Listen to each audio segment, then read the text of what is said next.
Eu sou Silvia Hartmann e você está assistindo ou ouvindo ao RemotaCast, o seu podcast sobre trabalho flexível. Aqui eu converso com quem está na vanguarda do trabalho remoto ou híbrido no Brasil e no mundo. Essa temporada é uma produção da Remota com oferecimento da Logitech.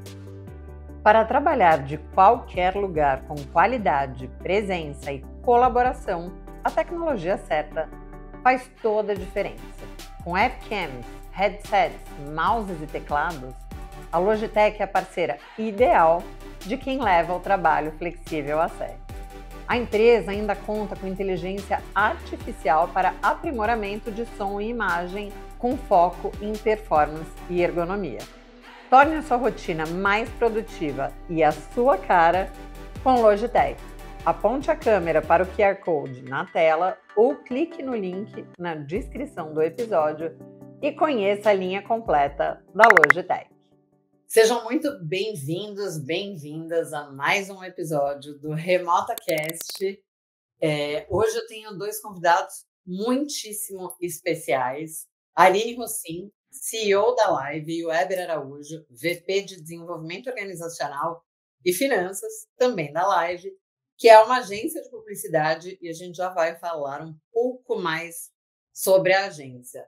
Mas nesse momento, o que eu quero realmente chamar atenção nesse primeiro episódio da segunda temporada do RemotaCast é que a Live é a primeira empresa brasileira e do mundo a ser certificada pela Remota como uma empresa Remote First.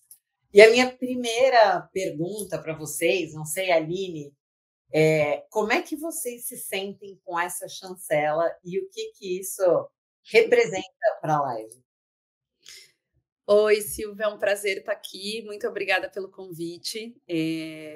Representa tanta coisa, meu coração chega a acelerar quando você fala de novo. E olha que eu já escutei você falar algumas vezes isso para nós, né? Não é a primeira vez. Quando você nos contou a primeira vez, eu fiquei verdadeiramente emocionada, e agora te ouvindo falar de novo me toca muito profundamente de novo, porque representa um selo que reconhece uma decisão nossa de muitos anos atrás, de estarmos alinhados com algo que a gente achava que na época era o futuro do trabalho, e que hoje a gente tem a certeza de que é o presente do trabalho e não mais o futuro. Então, representa esse reconhecimento e essa confirmação de que a nossa decisão há 6 anos atrás foi uma decisão acertada e que a gente segue com muitas evoluções o tempo todo ao longo desses 6 anos, fazendo isso muito bem. Então, acho que é um pouquinho do que representa para nós. Incrível. É uma mensagem muito importante para o mercado brasileiro e do mundo, de que a Remota acabou. Não, a Remota não acabou e tem empresas que estão operando com excelência, o que é realmente incrível. E na época, Heber, você já está, claro, já estava na agência quando vocês adotaram o modelo remoto. Qual foi o que levou vocês a assumirem esse risco tantos anos atrás? A gente estava numa sede trabalhando e conversando assim, e aí a gente olhou para a equipe e percebemos assim uma boa parte da equipe super concentrada no trabalho e em seus próprios fones de ouvido. E aí começamos a perceber também que tinha uma série de mundinhos individuais ali dentro do ambiente de trabalho, e começamos a nos questionar se fazia sentido fazer com que essas pessoas pegassem um trânsito, se deslocassem de suas casas até a sede da Live, se colocassem em riscos urbanos, né, que acontecem na rua, né, e não pudessem estar usando esse tempo que as pessoas, um levantamento que a gente fez, as pessoas gastavam de 1 a 3 horas diárias se transportando de casa para o trabalho e do trabalho para casa, né? E como é que isso poderia ser melhor aproveitado também na vida das pessoas? Então a gente começou a pensar sobre isso. Bom, isso não faz sentido. E como a gente acreditava já que o futuro do trabalho era mais remoto, né? E a gente resolveu fazer a mudança. Então a gente se preparou por isso com cara e coragem, foi lá e fez. Não, incrível, muito legal. E uma pergunta, eu não digo polêmica, mas um dos questionamentos ou até críticas Os ceticismos que eu recebo em relação ao trabalho remoto no segmento de publicidade e criação é que o remoto atrapalha a criatividade. Vocês, como é que vocês veem essa questão?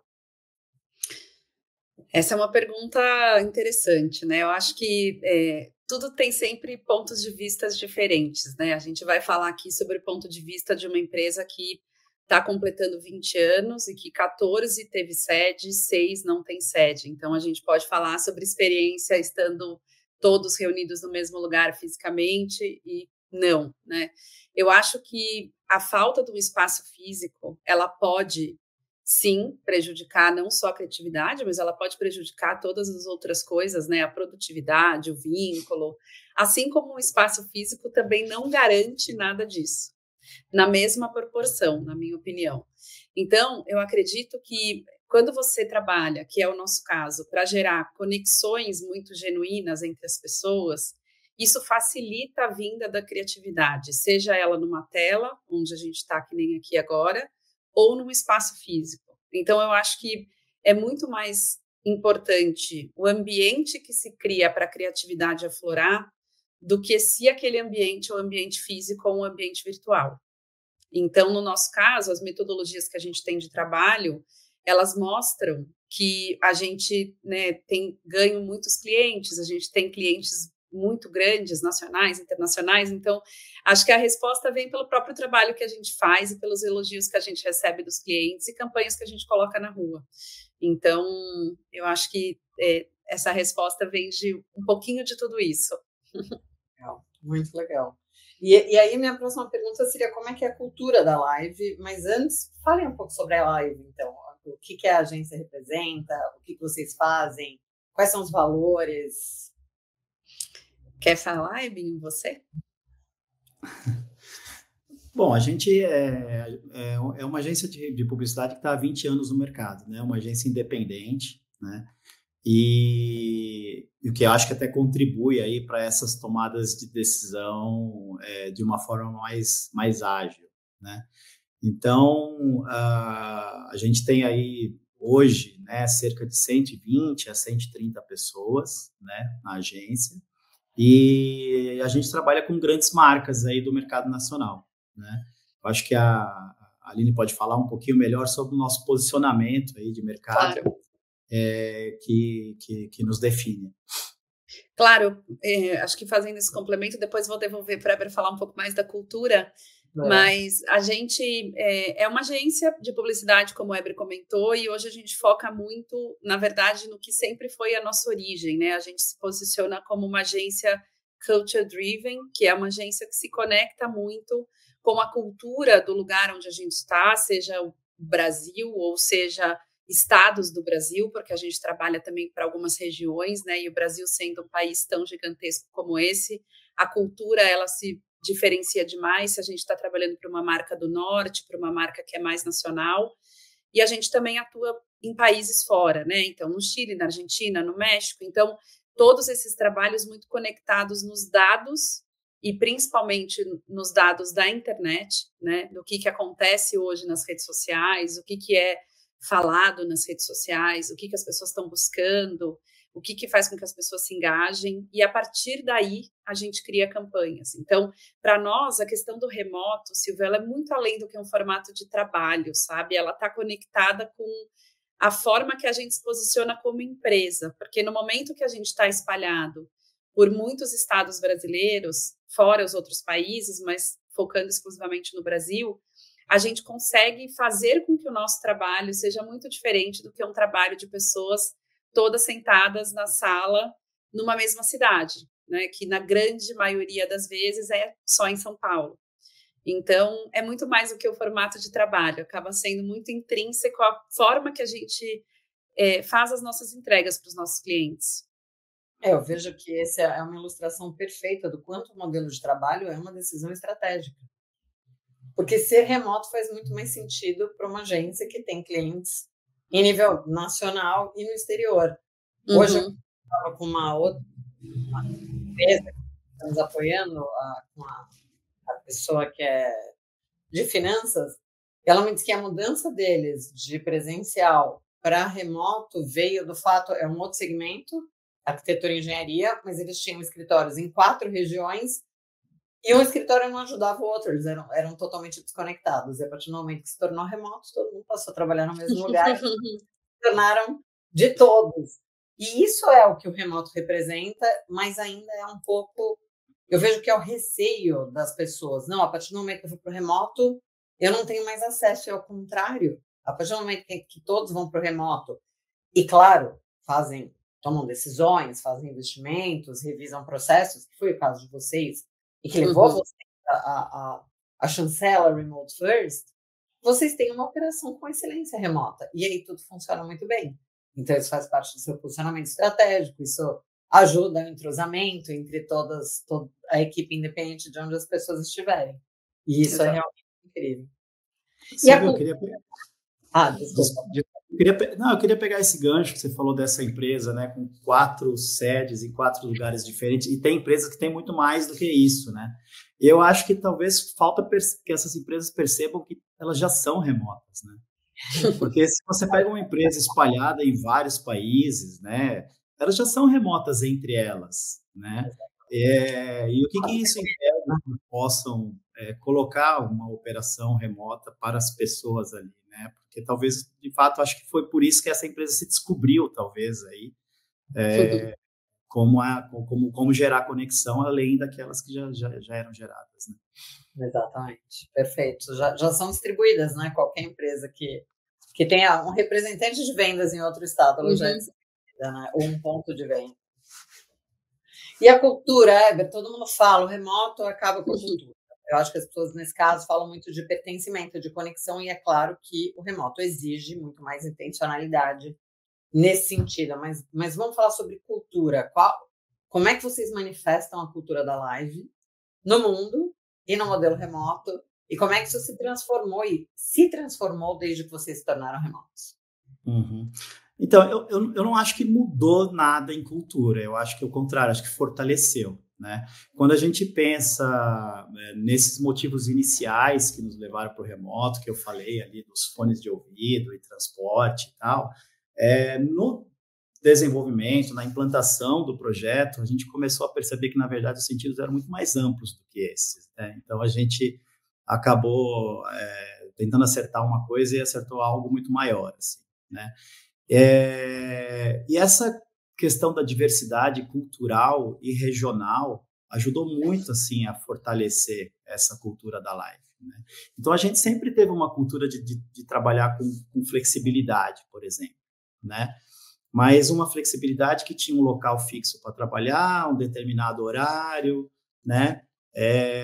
Enfim, flexibilidade que acabou se afirmando muito maior no modelo remoto, né? Um outro fator que eu posso citar, por exemplo, respeito é um dos nossos valores, né, que a gente coloca, né? Agora, você demonstrar respeito num ambiente quadradinho ali, super controlado, né, numa cultura de controle, é uma coisa. Agora, você demonstrar respeito pelo colega, que de repente ele almoça num horário um pouquinho diferente do seu, né? Ou então que você não consegue bater na porta dele, interromper uma reunião, porque ele não vai te atender porque ele está numa reunião remota com outra pessoa. Acho que você consegue ter demonstrações de respeito que vão além também daquelas que você consegue ter no presencial, onde você tem uma exigência maior, né? Você falou também uma coisa agora que é em relação à acessibilidade, né?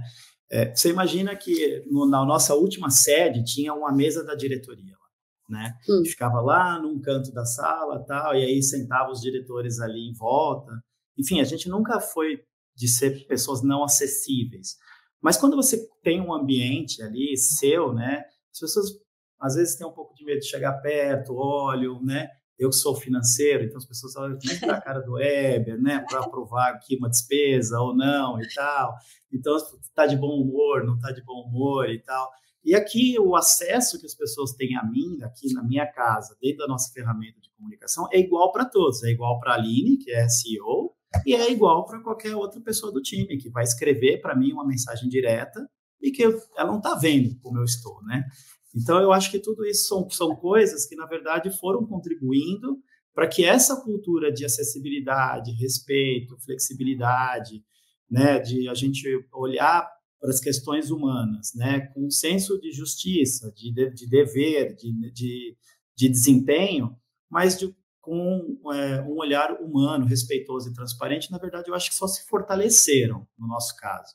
Então, acabou sendo uma experiência muito boa e que, assim, depois de 6 anos, a gente tem plena consciência disso. No momento da implantação, a gente não tinha muita certeza de como essas coisas iam acontecer. A gente fez o maior esforço para que acontecessem bem e deram certo, né? Mas hoje eu acho que a gente tem esses frutos para colher, que são bem interessantes. A sua empresa é remota, mas o trabalho não flui como deveria? Ou você adotou um modelo híbrido, mas cada área funciona de um jeito, não existe alinhamento entre as lideranças, causando insatisfação na equipe e, no fim das contas, ninguém segue as regras? Aqui na Remota, te apoiamos a implementar o trabalho flexível com intenção e consistência. A partir do nosso assessment organizacional, o Remota Scorecard, fazemos um diagnóstico completo do seu modelo de trabalho, apoiado em dados, e entregamos para você um relatório completo com informações, boas práticas, pontos de melhoria e como você pode ter um trabalho flexível sustentável. E se a sua empresa já tiver práticas estruturadas nos modelos flexíveis, a gente reconhece isso com o selo Remote First da Remota. Aponte a câmera para o QR Code ou clique no link aqui na descrição do episódio e agende uma reunião. E nós, o mercado, agradece muito de ter excelentes exemplos, né, para inspirar em outras empresas. E aí, falando em mercado, qual foi a reação dos clientes de vocês? Aí eu acho que a gente tem dois clientes, parceiros, todo mundo, tá? Os stakeholders, né? Naquele momento, antes da pandemia, é ruim falar assim, mas é realidade, porque mudou muito a percepção das pessoas, o desenvolvimento da tecnologia. Então, quando vocês optaram por se tornar remotos lá atrás, e depois da pandemia que vocês se mantiveram, firmes, né? Imagina, não tem retorno ao escritório aqui. Qual foi a reação do mercado? Vou usar essa palavra, né? A entidade mercado. Qual foi a reação do mercado? Olha, a gente teve de tudo um pouco, né, Eber? Eu vou ser aqui transparente na nossa conversa. Transparência também é algo que a gente preza muito para justamente criar todo esse vínculo com o time, sendo 100% remoto. A gente teve clientes que entenderam rapidamente, perceberam o valor que aquilo tinha para o que a gente estava criando para eles, inclusive se aproveitando mais da gente ser uma empresa remota para até ajudá-los, né, em informações, em experiências, em lugares onde a marca deles estava presente, eles não tinham tanto acesso. Então, a gente passou a ter um live em Fortaleza e essa pessoa tinha uma questão lá, mas ele não estava toda hora em Fortaleza. Então, como é que a gente... se o cliente se beneficia disso? Então, a gente teve uma gama que se beneficiou e foi muito rápido, acho que a grande maioria, mas a gente também teve um caso específico de um cliente que decidiu ir embora quando a gente virou 100% remoto. E foi, para nós, um momento de bastante desafio, né, de manter a nossa decisão ali diante de um cliente dizer que ele não se sentia seguro e não ver todas as pessoas pelas quais ele estava pagando, trabalhando juntas numa sala. E aí, quando eu ouvi isso, eu falei, olha, eu não vou me negar a ter uma sala para você, se você quiser, mas eu realmente, né, e a gente aqui na live não acredita que é isso que vai fazer com que você tenha boas entregas vindo desse time. Acho que esse time pode continuar trabalhando em boas entregas, estando nas suas respectivas casas e voltando até para suas respectivas cidades de origem. E talvez mais felizes por isso. E podendo levar a filha na escola, e podendo levar a filha na natação, e voltar para o trabalho. Isso não significa que não está trabalhando, só significa que o trabalho é parte da vida, mas a vida é maior que o trabalho. Mas, enfim, esses argumentos não foram suficientes e o cliente nos deixou. E aí, como a vida é uma caixinha de surpresas, isso foi cerca de 6 a 7 meses antes da pandemia. E aí ele mudou de agência. E aí ele teve que ter uma agência trabalhando 100% remota. E aí, assim... 2 anos, né? E a gente, óbvio, deseja que sempre as pessoas consigam ter sucesso no movimento delas, mas acho que nesse caso, eu confesso que eu tive um certo sabor de ver que ele foi obrigado a fazer algo que ele não queria com a gente e que ele mudou a live por conta disso, e ele se viu numa situação assim, um ano depois, com uma empresa que não tinha metodologia de trabalho remoto como a gente. Então, não sei detalhes, mas talvez tenha sido até mais difícil do que teria sido se ele tivesse continuado na live, né? Então, acho que é um pouco disso, assim, mas não é fácil continuar 100% remoto, Silvia. Eu acho que no momento de decidir, eu acho que foi um grande marco de a gente se firmar muito na nossa decisão, né? E o Weber, você perguntou se o Weber já estava na live, na verdade, o Weber foi um grande, não só facilitador, mas realizador disso, como vice-presidente do desenvolvimento organizacional da empresa, porque eu acho que entre todas as áreas, a área de desenvolvimento organizacional e a área de operações são as áreas mais importantes para fazer essa mudança de modelo, e o Weber lidera uma dessas áreas, então foi fundamental. E eu acho que no momento quando a gente decidiu não voltar, que para nós não teve uma decisão, né, Weber? Não é nem que passou pela nossa cabeça, vamos voltar, é que quando na verdade as pessoas começaram a nos perguntar se a gente ia voltar, também acho que foi esse segundo grande marco de, assim, voltar para onde? Se a gente tem um percentual enorme do time fora do estado de São Paulo. Então, quando alguém me pergunta até hoje, a minha resposta é sempre a mesma, mas tem um escritório aonde, assim, exatamente? Porque eu vou excluir uma parte grande do time se eu estiver em São Paulo, se eu estiver no Rio, né, e assim por diante. Muito legal, Weber. Queria ouvir da sua parte um pouco também como é que foi esse processo, né? Porque você foi muito atuante, participou. Como é que você sentiu do seu lado, do lado das pessoas? Quais foram as preocupações? Porque só até para a nossa audiência, eu acho que a Aline colocou muito bem, a decisão de continuar sempre será difícil porque é novo. Porque nós temos décadas de trabalho presencial. Então, quando os desafios, sejam de negócio, concorrência, qualquer coisa, começam a surgir, independentemente de qual tenha sido a origem, porque são muitos fatores e muitas variáveis, é normal a gente pensar, poxa, será que eu volto para o presencial para resolver isso? E aí perde-se a oportunidade de dar um salto na gestão, que eu vejo que é o que vocês fizeram. Então, eu queria ouvir do seu lado agora. Não, assim, eu acho que a gente estava muito certo do que queríamos e a gente sabia que a gente ia perder alguém pelo caminho, né? Pessoas que pediram demissão por causa disso, eu me lembro de um caso ali, especificamente, assim, na minha memória, que de fato declarou, olha, eu vou sair porque eu não acredito nesse modelo, acho que eu não me adapto a ele e tal, e acabou saindo. Eu lembro de um caso só, né? E a gente teve um grupo, talvez um percentual menor de pessoas que demorou um pouco mais para pegar o ritmo, né? Resistiu um pouco mais, até por questões, às vezes, de adaptações pessoais, né? Então, assim, de repente, você ter que trabalhar de casa ou de um outro lugar que não seja a empresa, requer uma adaptação, né? Então, a gente teve um grupo, talvez um percentual um pouco menor ali, que demorou um pouco mais para se adaptar, né? Agora, a nossa decisão ela acabou sendo um pouquinho gradativa, assim, para falar a verdade, né? Porque, num primeiro momento, a gente tinha uma sede para 120 pessoas, né? E a gente mudou para um lugar onde cabiam 18 pessoas em um fim de semana, né?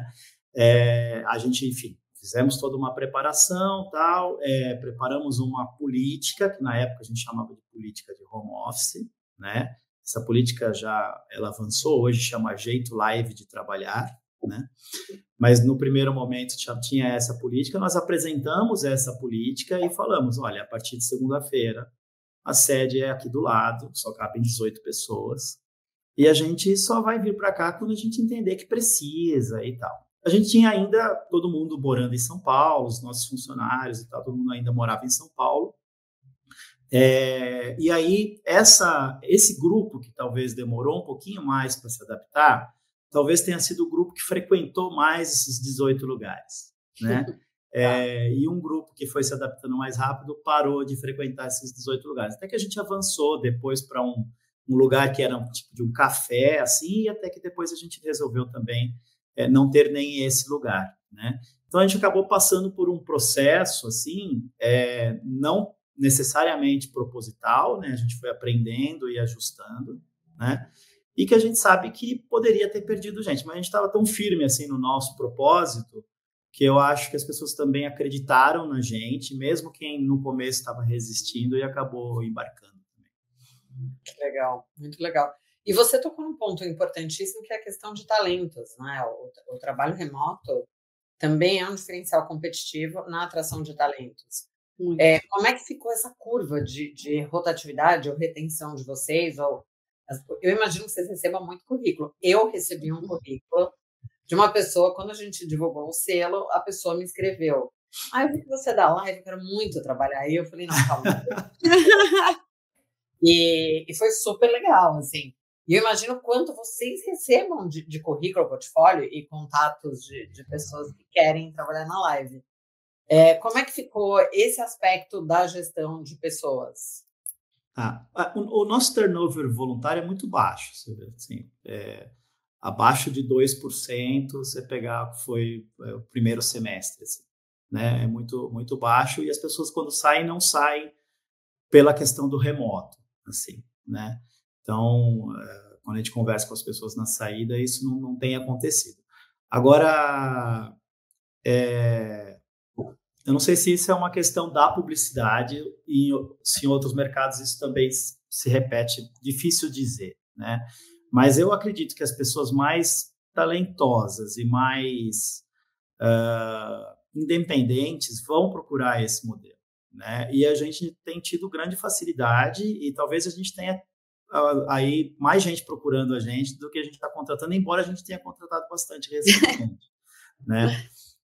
Agora, o que eu acho mais interessante disso, assim, existe uma concentração de mercado em São Paulo, né? Eu estou em São Paulo, a Aline hoje mora no Rio de Janeiro, né? Interessante. Podia ter falado, Aline, agora eu não sei. Claro que podia, eu quero incentivar mais pessoas. Você mora na praia também, não mora assim? Eu moro no litoral de São Paulo, numa praia de São Sebastião. A Eber está em São Paulo, é isso? Moro em São Paulo, aqui na zona norte. Olha que coisa incrível, a gente aqui produzindo esse conteúdo riquíssimo, né? Pois é. Então, o que eu acho? Assim, então, as pessoas, para acessar esse mercado de São Paulo, que é onde existe uma grande concentração, né, de empresas, grandes empresas, concentração do mundo financeiro e tal, tinham que vir para cá, né, tentar a vida em São Paulo, né? Eu acho que a gente proporciona aí, pelo menos para um grupo de pessoas, né, a possibilidade de trabalhar para grandes empresas, para grandes marcas que a gente trabalha, numa agência legal, vou vender meu peixe aqui também, né? Sem sair de onde elas moram, né? Então, a Aline falou que tem uma grande concentração, bastante dispersão de pessoas fora de São Paulo. 44% do time hoje é de fora de São Paulo. Que incrível. Né? E a gente tem pessoas que vieram para São Paulo, voltaram para suas origens, tem gente que foi morar onde gostaria de morar, né? E tem gente que era de São Paulo mesmo e falou, poxa, é a minha chance de mudar, né? Então, enfim, acho que essa questão de você atrair talentos de uma forma assim mais multicultural é muito interessante e muito interessante para a criatividade, para a publicidade também. Fazendo um complemento, no dia que a gente fez o comunicado para o time da live sobre o selo, foi muito emocionante, assim, teve um comentário de uma pessoa no chat que me marcou muito, que ela escreveu assim,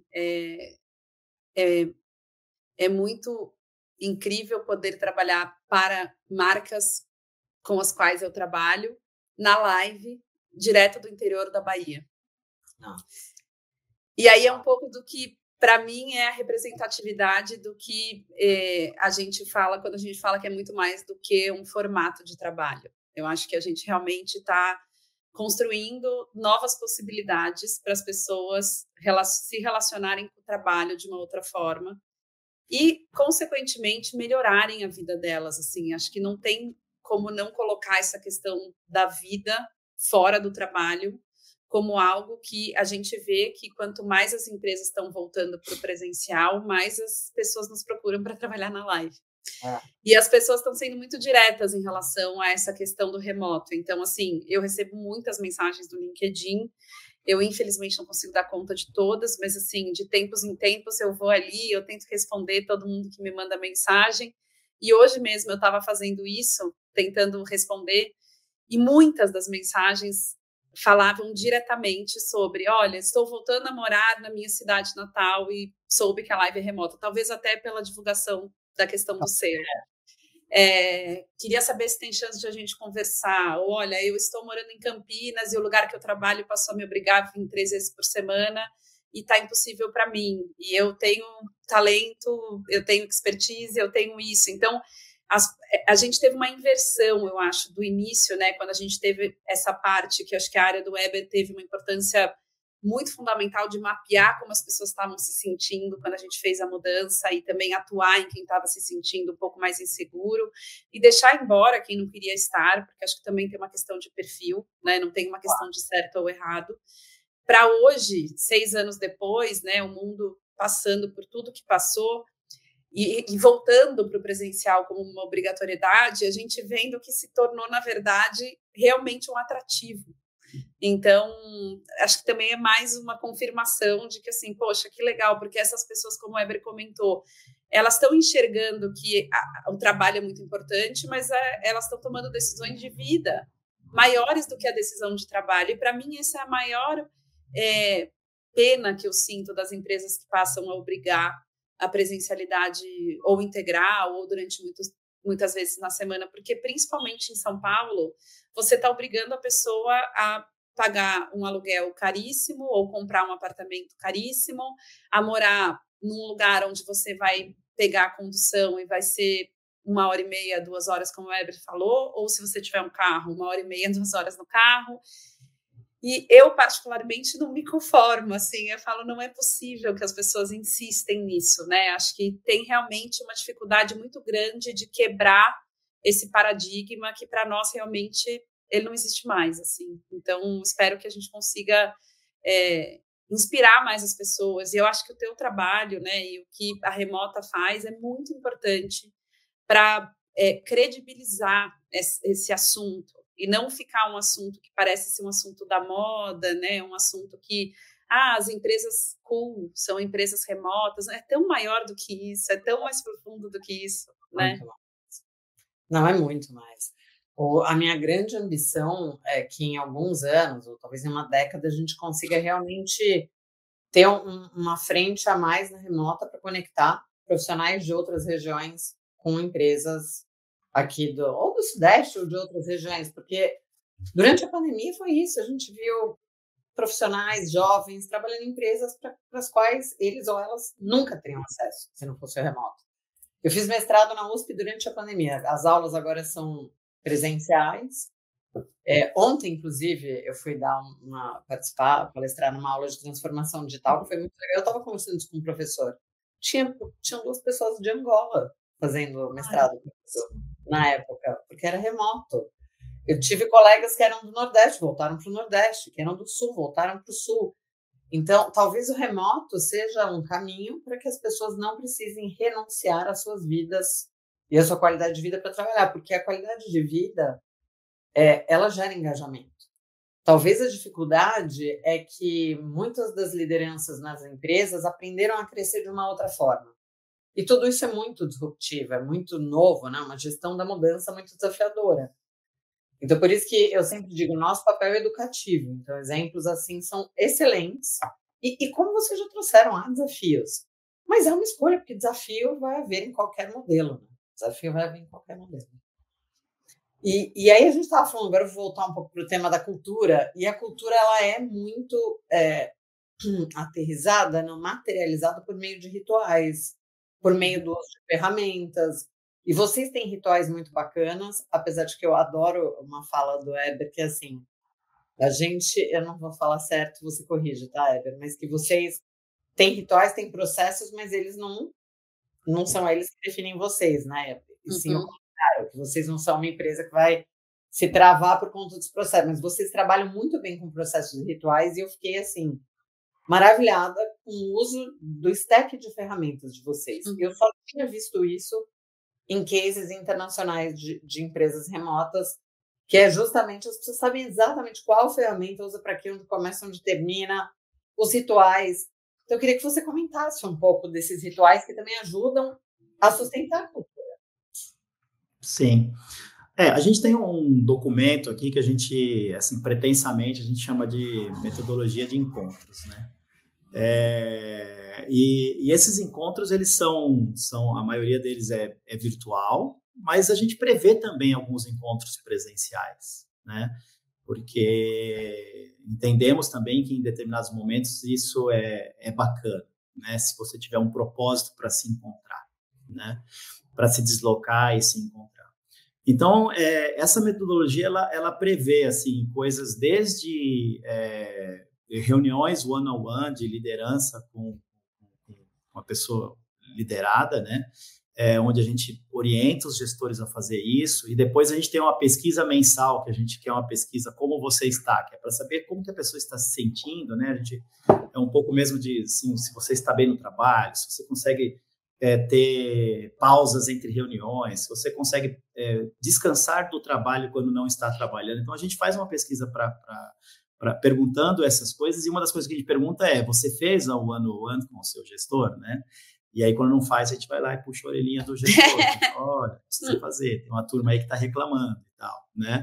Então, vão desde destas coisas, como, por exemplo, a gente tem uma reunião geral, que é às quartas-feiras, a cada 15 dias, onde a gente conversa com o time, conta tudo que está acontecendo, conta das conquistas, conta dos perrengues também, enfim, fala as pessoas novas se apresentam, né? Mudanças de estrutura, enfim, a gente fala tudo isso, e tem alguns encontros presenciais que a gente prevê que aconteçam, né? E tudo bem também, porque aí a gente aluga salas, coworkings, procura lugares bacanas para fazer, né? Desloca quem a gente acha que precisa deslocar e tal, e a gente acaba se encontrando. Então, acho que ter uma política, né? Você falou muito de documentação, a gente tem bastante, né? E a gente comunica essas políticas de uma forma leve, assim, não é aquele negócio de norma interna número 002/2025, não é assim, né? A gente procura comunicar de uma forma leve, que as pessoas possam entender aquilo com facilidade, como algo que está ajudando elas no dia a dia, né? Para que as pessoas possam ali estar em conexão, não só com o grupo com quem ela lida todo dia, mas também com outros grupos. Eu acho que isso é fundamental.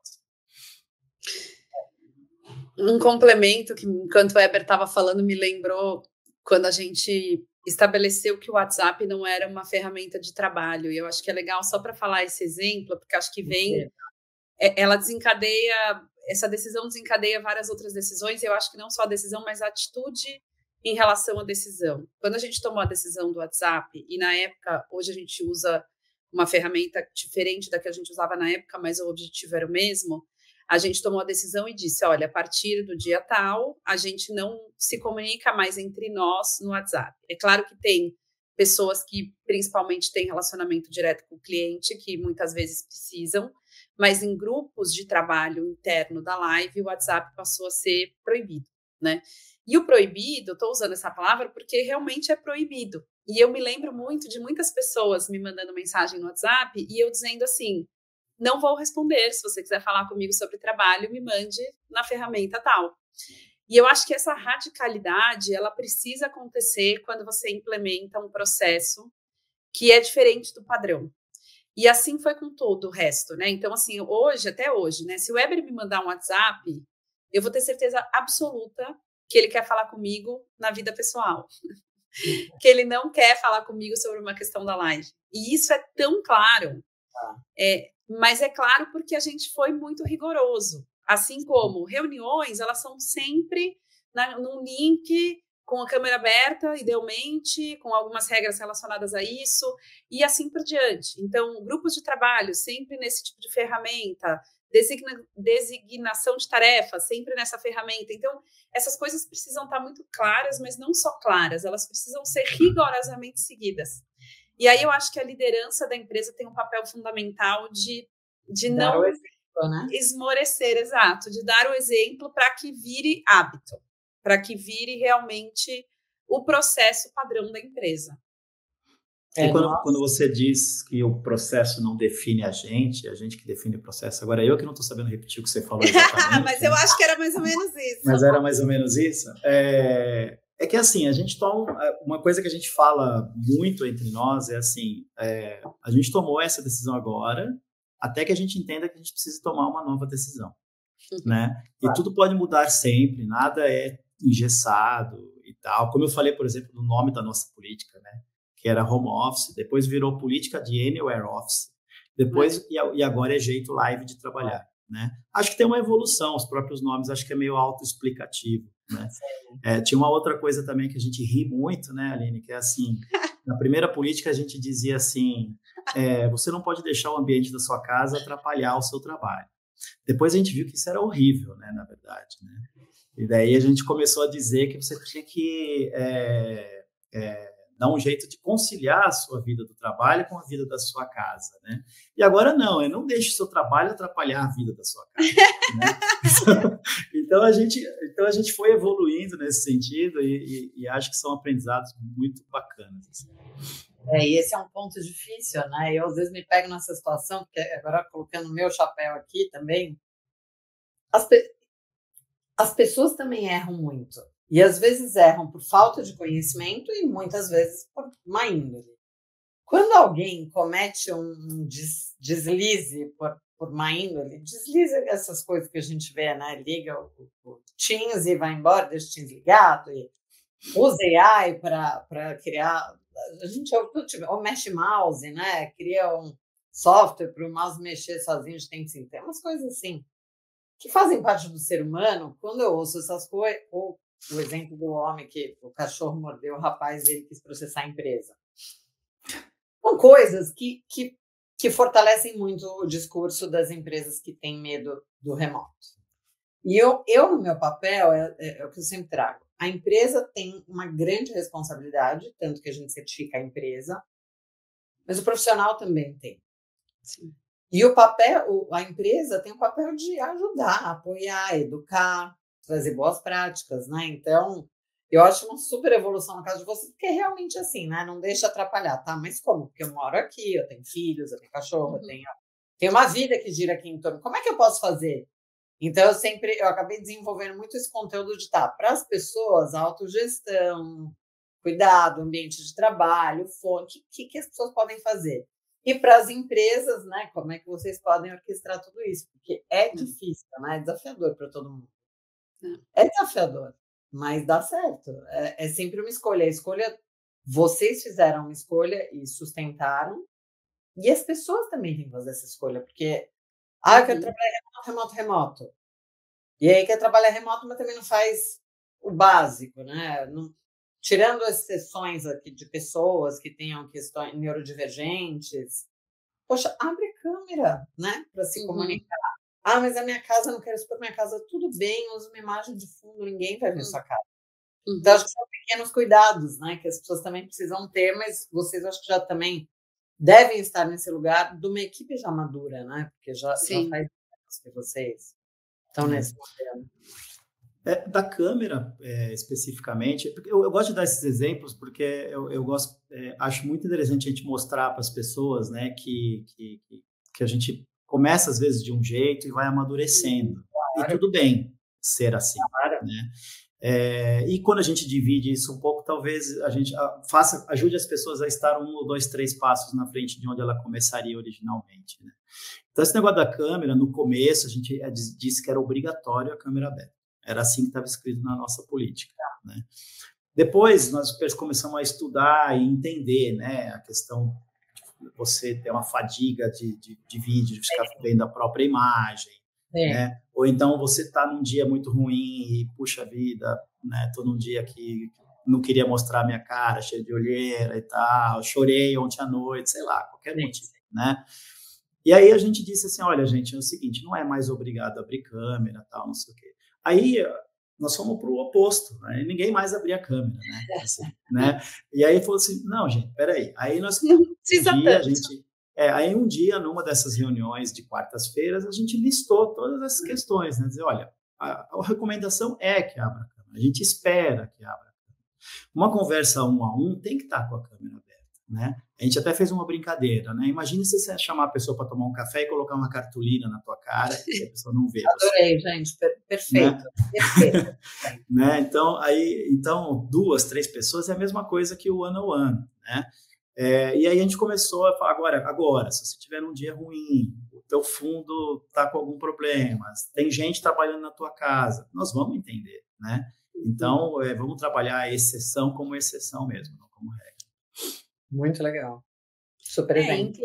Incluindo, inclusive, critérios que a gente recomenda fortemente a abertura da câmera, né? Então, quando o Eber falou que a gente trouxe isso de volta, por exemplo, se eu sou uma criativa que estou apresentando uma campanha, eu preciso estar com a câmera aberta, né? Eu preciso que o cliente veja a minha expressão ao apresentar, porque o cliente vai estar com a câmera aberta e você apresentar com a câmera desligada, você perde uma parte importante da possibilidade da conexão e do vínculo que você pode gerar, né?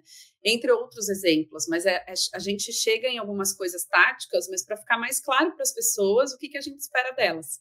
Para não ficar, não, mas falou que não precisava, mas tem situações que a gente realmente recomenda fortemente por conta disso, né? Não é pelo controle, é porque a gente precisa ter metodologias que nos conectem, gerem vínculo. Então, é por isso que a gente vai prezar, né? A gente tem que ensinar o bom senso, esse é o ponto, né? Se a gente pudesse, se pudesse haver um bom senso universal, talvez essa discussão não precisasse acontecer. Sim. Mas é importante, né? Dar exemplo, ensinar para as pessoas, porque realmente faz diferença, né? Na maior parte dos casos faz muita diferença. Faz muita diferença. E como é que vocês contam tudo isso para quem chega? No meu mestrado, eu estudei práticas de RH e eu trabalho remoto. E a prática que saltou, assim, que era a mais relevante, ou pelo menos muito relevante, era a integração, o onboarding. Como é que vocês fazem esse processo? Como é que as pessoas chegam na live? Quando ela chega, acho que talvez o primeiro compromisso dela é justamente uma reunião de onboarding com a Nath, né, nossa pessoa de gestão de pessoas, né? Então, a gente tem uma apresentação bastante extensa, onde a gente explica todos os processos da agência, né? Como que as coisas funcionam, quais são as ferramentas, para que utilidade serve cada uma dessas ferramentas, né? Quais são as nossas políticas, quais são os rituais, né? E, enfim, então tem toda uma explicação de como isso acontece no primeiro dia, logo no primeiro dia, né? Depois, a pessoa também passa por um processo junto com a área de operações para entender como é que vai funcionar a gestão de projetos na nossa ferramenta de gestão de projetos, né? Então, como 90% do time é front office, né? Não é back office, então 90% do time fica bastante impactado por essa ação de como isso vai trabalhar dentro das operações, né? Aí tem que mais, né? Assim, dentro da nossa ferramenta de comunicação, a gente pede para a pessoa escrever uma mini bio para que a gente apresente, olha, hoje está começando a Silvia, né? E aí você se apresenta com aspas, né? O que você quiser dizer, né? Então, enfim, aí isso vai desde que eu tenho cachorro, gato, galinha, né? Até toda a experiência profissional, depende um pouquinho do perfil de cada um, né? E quando chega na quarta-feira seguinte, onde a gente tem aquela reunião geral, aí a gente faz a pessoa pagar um miquinho também, né? Então a gente fala, olha, hoje Silvia chegou, vai fazer tal coisa, tais responsabilidades. Silvia, se apresenta aí, fala com o pessoal e tal, não sei o quê. Mas isso acontece de uma forma super bem humorada, assim, as pessoas aceitam, são bacanas. Esses são alguns processos assim iniciais, assim. Eu acho, eu quero investir mais nisso. Acho que eu quero. Estou pensando aqui em projetos com um mentor que faça você transitar entre áreas, te recomende alguns papos mais formais, algumas coisas assim. Estou evoluindo numa proposta assim, mas por enquanto a gente tem esse processo aí. Eu acho que tem aquele dilema sempre de nada, sei lá, de repente uma ideia é criar alguns comitês para pessoas se envolverem em diferentes projetos multidepartamentais, multidisciplinares, mas sem que isso deixe a pessoa extenuada, né? Que isso não gere uma baita de uma sobrecarga e tenha o efeito inverso, né? É para ser positivo e não o contrário. Mas as 10 A quantidade de informação do trabalho para quem chega, se você pegar ali a primeira, segunda semana, é enorme, né? Eu já mudei de trabalho algumas vezes, né? E é muita informação, são muitos nomes, muitas regrinhas, né? Enfim, já é enorme isso, né? Então, eu acho que tem que tomar muito cuidado com o que mais colocar nessa agenda de aprendizagem que a pessoa vai ter.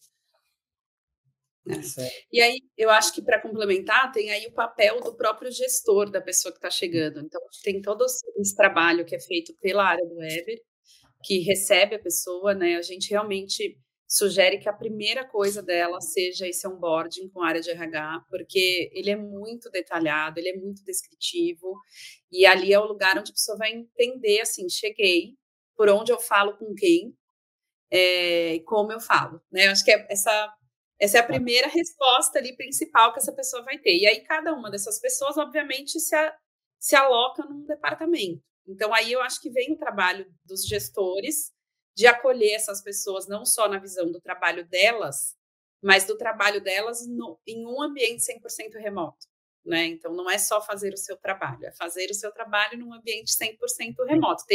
Tem algumas especificidades. Eu até comentei com o Weber recentemente nas entrevistas que eu venho fazendo, Silvia, eu tenho até colocado uma pergunta adicional em relação a como é não só a experiência dessa pessoa com trabalho remoto anteriormente, mas como que ela se sente, ou como é que ela vai conduzir uma determinada situação sendo um trabalho 100% remoto. Porque ela precisa de mais artimanhas do que um encontro num cafezinho físico. Então, óbvio que a gente vai ajudá-la a desenvolver essas artimanhas, né? Mas é importante entender o raciocínio da pessoa para como que ela resolve essa equação num ambiente 100% remoto. Perfeito, perfeito. E vocês tiveram aí também, vocês tiveram notas muito altas, né, no assessment que a gente usou para chegar na nota altíssima de vocês, para vocês terem qual coisa.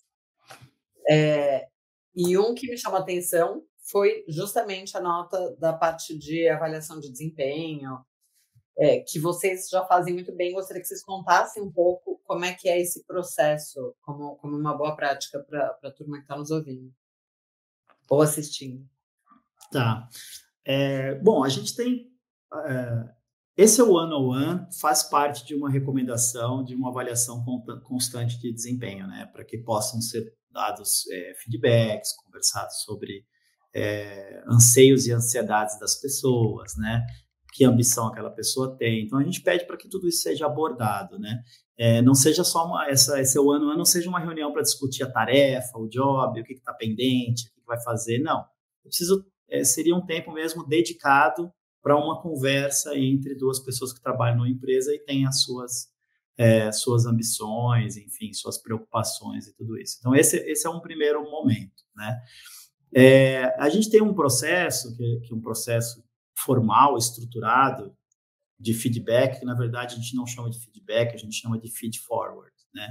E a diferença entre essas duas questões, assim, eu vejo o feedback muito como um processo que a gente olha bastante para trás, né, o que a gente aconteceu, e tem uma pequena parcela ali dedicada principalmente a melhorias do que não foi tão bom nesse movimento para trás, né?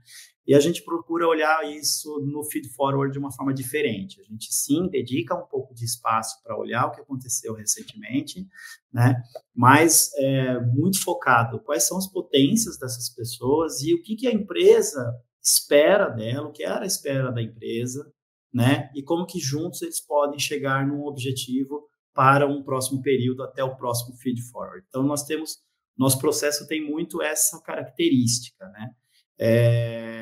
A gente mudou para esse modelo, acho que há uns 2 ou 3 anos, agora estou em dúvida, e está sendo muito bem aceito, né? E tem um grupo já mais voltado para o grupo de liderança, que aí a gente tem um quadro de metas, que a gente chama, né? Então, a gente especifica ali 3 a 4 metas que sejam relevantes para aquela pessoa, né? E para que aquela pessoa possa atingir até um determinado momento. E depois a gente vai olhar nesse quadro de metas o que foi atingido, o que não foi, o que foi mudança de rota e tal. Então, a gente tem, enfim, esse processo. Esse processo não é um processo tão diferente de uma empresa presencial, né? Então, enfim, dá para fazer no remoto, no presencial, da mesma forma. Assim. Incrível. E só para não parecer muito tendenciosa aqui... Desculpa, Silvia, posso te falar mais uma coisa que eu tinha esquecido? Claro. Tem o processo reverso, que é o como você está, né? Que é essa pesquisa mensal que a gente faz, né? Então, é uma pesquisa que é voluntária, né? As pessoas respondem se querem, para que as pessoas possam dizer, de fato, como elas estão se sentindo em relação ao trabalho.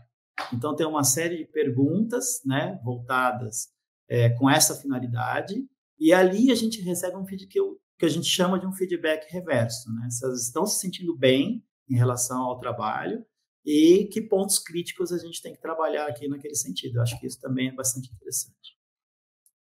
E isso traz uma informação valiosíssima. Não que eu tire o valor da entrevista de quando a pessoa sai, né? Ela trazer um feedback, mas aí já não adianta mais, né? Basicamente, assim. É importante ouvir, mas aí já foi, né? Já foi. Então, é super importante ter esse processo também durante a jornada do colaborador na live. E de desafios, isso que eu ia brincar, né? Para não ser muito tendenciosa. Hoje, se vocês, como uma empresa madura, experiente no remote first, o que vocês diriam que é um desafio e que é algo que talvez vocês ainda estejam buscando solução? Se houver, né? Se houver algo que seja específico do remoto, se não houver, tudo bem. O desafio todos têm, né? Eu vou dizer com base, assim, no expectativa, quando você pensa um pouquinho, Aline, eu vi você olhando para o alto, assim, vou aproveitar o gancho. Eu estou olhando para o alto para meu cérebro me ajudar a identificar se os desafios que eu pensei são do remoto ou são de liderar uma empresa. Exatamente. Não sei dizer, então vai, enquanto eu tento processar essa dúvida na minha cabeça. Não, eu tenho dois assim que eu gostaria de colocar, né? Apesar de a gente ter essa metodologia de encontros e tudo mais, a gente percebe um anseio um pouco maior das pessoas se verem, né? Não se vê para trabalhar, mas se vê para se conhecer, para dar um abraço, né? Eu brinco que o nosso índice de abraços sinceros aumentou muito depois do remoto, né? Porque aí quando as pessoas se veem, elas realmente têm um propósito em se ver, né? Então, eu percebo que existe um desejo de que a gente se veja pessoalmente um pouco mais do que a gente faz hoje, né? Não confundam isso com voltar ao presencial, tá? Claro. Realmente, encontros, claro. Né? E o outro que eu vejo a gente afastou a presença de estagiários na empresa, né? E eu acho muito bacana, assim, eu adoro trabalhar com essa formação de base e tal, né? Eu sempre brinco que se eu fosse ser professor, eu queria ser professor universitário mesmo, de quem está começando carreira, assim, né? E a gente se afastou um pouco porque aí, assim, eu percebo que o remoto exige um pouco mais de maturidade, por ter, né, passado ali por um pouquinho de experiência, pelo menos o nosso modelo, né, exige isso, e eu acho que nós temos que avançar no nosso modelo para que a gente possa também receber pessoas totalmente inexperientes, que estão começando no mercado de trabalho e tal. E eu gostaria muito que a gente pudesse avançar em algum projeto nesse sentido. Quem sabe você ajuda a gente. Com certeza. Eu pensei em duas coisas que eu realmente não sei diferenciar se elas são desafios do remoto. Eu acho que tem uma questão que como a gente é uma agência de publicidade que trabalha para grandes empresas e cada uma delas nos exige um formato de trabalho no sentido da operação diária, tem um desafio de a gente adequar essa exigência do cliente de como se trabalha com o nosso formato de trabalho, mas eu realmente acho que isso aconteceria também se a gente tivesse um ambiente físico. Então, estou falando, por exemplo, sobre clientes que exigem que a gente use uma ferramenta e a live usa outra ferramenta, e como é que a gente integra isso? Mas se a gente estivesse num ambiente físico, a gente também teria ferramentas de tecnologia para poder comunicar várias coisas, mesmo tendo um escritório. Então, realmente, eu acho que talvez seja maior do que só a questão do remoto. Eu acho que é um desafio da liderança da empresa, da operação da empresa. Acho que é mais nesse sentido. E é um desafio muito pós-pandêmico, que foi essa proliferação e desenvolvimento de ferramentas de comunicação e as pessoas... Porque foi uma mudança de comportamento que não está só associado ao remoto. As pessoas No presencial, passa um dia inteiro entre mensagens de várias ferramentas. É algo que a gente ainda está se adaptando. Por isso que eu vejo que vocês terem um stack super bem definido é um passo tremendo. Que a documentação de vocês é fundamental, porque a gente está em um mundo de IA. Né? Esses dias, IA, né? A gente tem que ver onde isso vai dar. Mas o primeiro passo para uma empresa ter uma adoção estratégica de inteligência artificial é ter uma boa gestão de informações internas. E vocês já partem disso, porque o remoto também força um pouco isso, né? Então, esse é um ponto super importante. Sim. Fazendo um comentário nisso, acho que tem uma decisão para se tomar, algumas, né, relacionadas a como o uso da inteligência artificial vai impactar na empresa, e tem outros que a gente não toma decisão, né, simplesmente a tecnologia entra e quando vê ela já está ali. Sim. Mas acho que a gente está, como a gente é realmente uma empresa, em comparação com o resto do mercado, muito mais evoluída no uso de tecnologias, e para isso os dados são absolutamente fundamentais, e a documentação. A gente enxerga que não é necessariamente talvez ali que a gente vai fazer um grande aporte de energia e de capital mesmo para o uso da inteligência artificial, né? E, em paralelo, a gente é uma empresa de publicidade onde o que reina é a criatividade. Então, a gente tem estudado muito mais a visão do uso da inteligência artificial para nos dar saltos grandes de criatividade, do que necessariamente da operação, por ela já estar mais evoluída do que o mercado, e que a gente sabe que a hora que a gente quiser implementar, a gente já vai estar alguns capítulos ali, um pouquinho para frente nesse livro, né? Sim, com certeza. Com certeza. E, bom, infelizmente, já chegando nas últimas perguntas, porque as conversas são muito boas, essa está fantástica.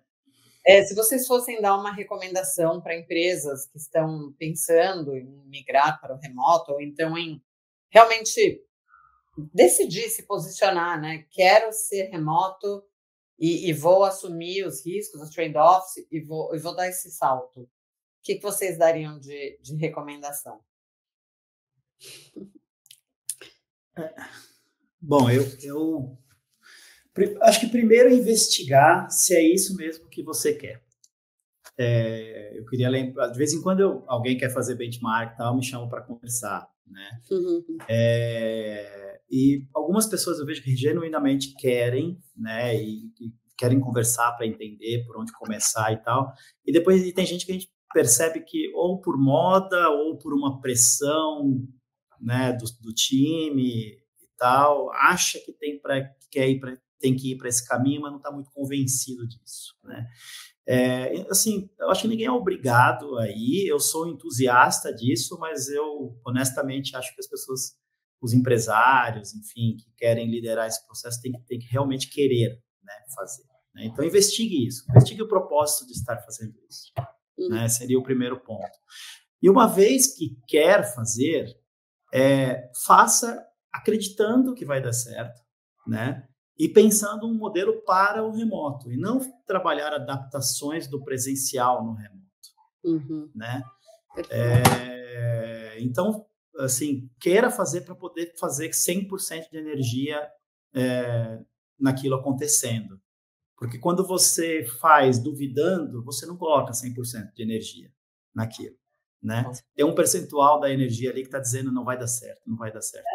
Não, esquece isso e vai. Você vai errar, você vai acertar, mas vai fazer, vai dar para fazer acontecer. Legal. Eu somaria isso, se for o caminho, coragem para seguir, porque eu acho que tem isso, acho que tem muitas ondas contra. Então, eu acho que se fez essa investigação, que eu acho que está perfeito esse ponto do Eber, e é um caminho, não é um caminho linear e nem suave. Ele é um caminho onde vão vir umas ondas e você vai ter que voltar e falar, tá, mas espera, por que eu entrei nesse mar? E aí seguir, né? E ter parceiros maravilhosos para fazer isso acontecer, né? Eu sempre falo para o Eber que, assim, antes dele, o Lucas Mello, que é o fundador da empresa, né? E ele era o CEO no momento que a gente fez essa mudança. Ele foi o grande visionário em enxergar isso, ele trouxe isso para o Eber, eles dois foram as primeiras pessoas a falar sobre isso, e o Eber, depois, uma das pessoas mais importantes da implementação, eu acho que, e depois quando eu virei CEO, nós dois viramos uma grande dupla nisso, então eu acho que realmente, assim, também ter parceiros absolutamente confiantes junto com você que aquele é o caminho e para fazer acontecer, né? Porque sozinho, obviamente, ninguém faz nada. O nosso time de liderança, o board da empresa e o time de liderança super embarcou e a gente junto foi descobrindo assim, o que era bom, o que era ruim e fez acontecer mesmo. Incrível. Última pergunta fixa do RemotaCast. Qual é um mito sobre o trabalho remoto que vocês gostariam de enterrar de uma vez por todas?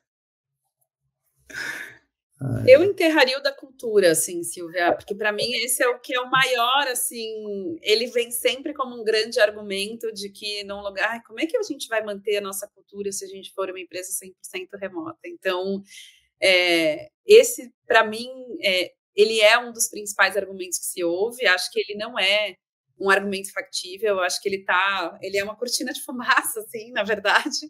Então, eu enterraria ele bem lá no fundinho, para ele não voltar mais. Bom, a Aline foi bem abrangente, eu vou trazer uma coisa um pouco mais operacional. O mito de que não dá para perceber se a pessoa não está trabalhando. Eu acho que é justamente o inverso.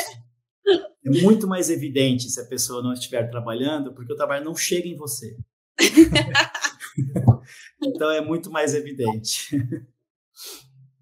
Gente, foi incrível passar essa hora com vocês, assim, eu sou muito fã da live, desde que a gente começou a conversar e que fez o projeto, e a gente torceu muito para sair esse selo e a nota, sem dúvida, né? A nota altíssima, todo mundo preencheu, foi incrível, mas eu quero muito parabenizar vocês e toda a equipe por ter essa maturidade de entender que é uma decisão séria, estratégica, que tem muito mais a ver tem muito mais do que onde as pessoas estão, mas como o trabalho é feito, como as pessoas se conectam. Então, que essa nossa conversa hoje, que o exemplo do selo de vocês e que o case da live sejam um baita de uma estrela guia para as empresas que decidam tomar essa decisão, porque no mundo da tecnologia que a gente vive aqui, me perdoem os detratores, mas é impossível voltar a ser totalmente presencial, assim, é uma questão de tempo até que o modelo realmente se estabeleça. Então, nossa, super parabéns e obrigada por serem esse exemplo cheio de tantos casos, tantas boas práticas, coisas boas para as pessoas ouvirem. E obrigada por terem vindo aqui e cederem todo esse conhecimento para a gente. Obrigado, Silvia. Tá realmente um papo gostoso. Como eu disse, sou entusiasta, então adoro ficar falando sobre o assunto, assim, né? Enfim. Então, muito obrigado. E aí, sobre o selo, Silvia, assim, eu achei muito legal o selo, porque não é só ir lá e ganhar uma nota, né? Ele traz uma série de questionamentos, né? O teu trabalho, a forma como você investiga a empresa, traz uma série de questionamentos que depois redundam em recomendações que vão ajudar a gente. A gente tem, mesmo assim, você dizendo que a gente está maduro e tal, acho que tem muitas recomendações bacanas que vieram, né, do trabalho do selo e muita coisa que a gente está colocando em planejamento, de gestão de pessoas e tal. Então, acho que foi uma aprendizagem muito grande também ter passado por esse processo com vocês. Parabéns. Obrigada. É isso. Muito obrigada, Silvia, pela oportunidade, pelo espaço. Parabéns pelo trabalho. Acho que, com certeza, a gente vai continuar se seguindo aí, porque a gente tem realmente um assunto que nos motiva em comum, que é muito importante. Então, parabéns pelo teu trabalho e obrigada mais uma vez por essa conversa. Foi muito legal. Legal, obrigada, gente. Um beijão e até a próxima. Valeu. Até. Obrigada por ouvir o RemotaCast com oferecimento da Logitech. Acreditamos que o futuro do trabalho vai muito além das paredes e que modelos flexíveis, bem desenhados, transformam empresas, cidades e a vida das pessoas. Até o próximo episódio.